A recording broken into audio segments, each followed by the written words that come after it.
रामायण श्रृंखला एपिसोड 8 कैकेयी का वरदान और राम का वनवास। अयोध्या का राज्य स्वर्ग के समान सुशोभित था।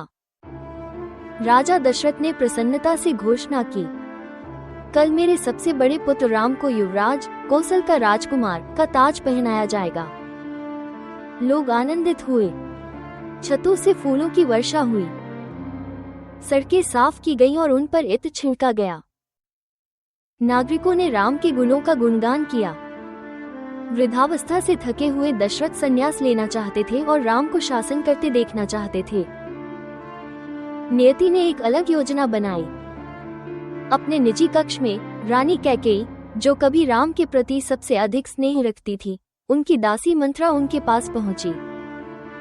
कुटिल हृदय वाली मंथरा ने कैकेयी के कान में फुसफुसाकर कहा, हे रानी, क्या तुम नहीं देखती, यदि राम का राज्याभिषेक हुआ तो तुम और तुम्हारे पुत्र भरत सारी शक्ति खो देंगे। इससे पहले कि बहुत देर हो जाए, आपको कार्रवाई करनी होगी।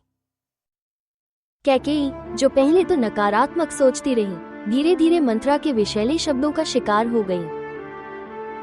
भय और महत्वाकांक्षा से घिरे उसके मन में याद आया, बहुत पहले एक युद्ध के दौरान दशरथ ने उसे 2 वरदान देने का वादा किया था, वरदान जो अभी तक अप्राप्य थे। कैकेयी ने शाही कक्ष में प्रवेश किया जहां दशरथ ने विश्राम किया था। वो क्रोधित और दुखी होकर जमीन पर गिर पड़ी। घबराकर दशरथ ने पूछा, तुम्हें क्या परेशानी है मेरे प्रिय? जो कुछ तुम चाहोगी मैं तुम्हें दूंगा। कैकेयी ने उनसे 2 वरदान मांगे। राम के स्थान पर भरत को युवराज का ताज पहनाया जाएगा। राम को 14 वर्षों के लिए वन में निर्वासित किया जाएगा, जहां वे केवल पेड़ की छाल पहनेंगे और एक तपस्वी की तरह रहेंगे। दशरथ टूट गए, उसका दिल 1000 टुकड़ों में टूट गया। हे क्रूर भाग्य, तुम मुझे उसके माध्यम से नष्ट कर रहे हो जिसे मैं सबसे अधिक प्यार करता हूँ। लेकिन सम्मान और धर्म से बंधे होने के कारण वो अपनी बात से पीछे नहीं हट सकते थे। दरबार में बुलाए जाने पर राम विनम्रता के साथ पहुंचे। दशरथ बेतहाशा रो रहे थे और बोल नहीं पा रहे थे।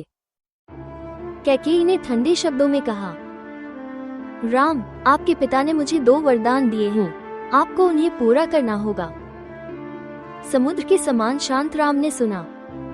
उन्होंने आदर पूर्वक सिर झुकाया और कहा, माँ, ये काम हो जाएगा, मैं आज ही चला जाऊंगा।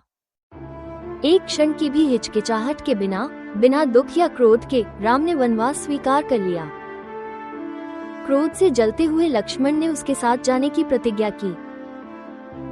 सीता ने अपनी भक्ति में दृढ़ होकर कहा, जहां राम जाएंगे मैं भी वहीं जाऊंगी, चाहे वन में हो या महल में, चाहे सुख में हो या दुख में।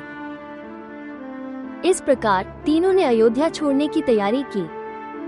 जब राम, सीता और लक्ष्मण वनवास के लिए तैयार हो रहे थे, नागरिक रो पड़े। यहाँ तक कि जानवर भी शोक मनाते नजर आए। सूरज मंद पड़ गया, हवाएं शांत हो गईं। अयोध्या शोक में डूबी हुई थी। और इस प्रकार यात्रा शुरू हुई, विजय की नहीं बल्कि त्याग, धर्म और शाश्वत गौरव की। एपिसोड 9 के लिए देखते रहिए। राम अयोध्या छोड़कर चले गए।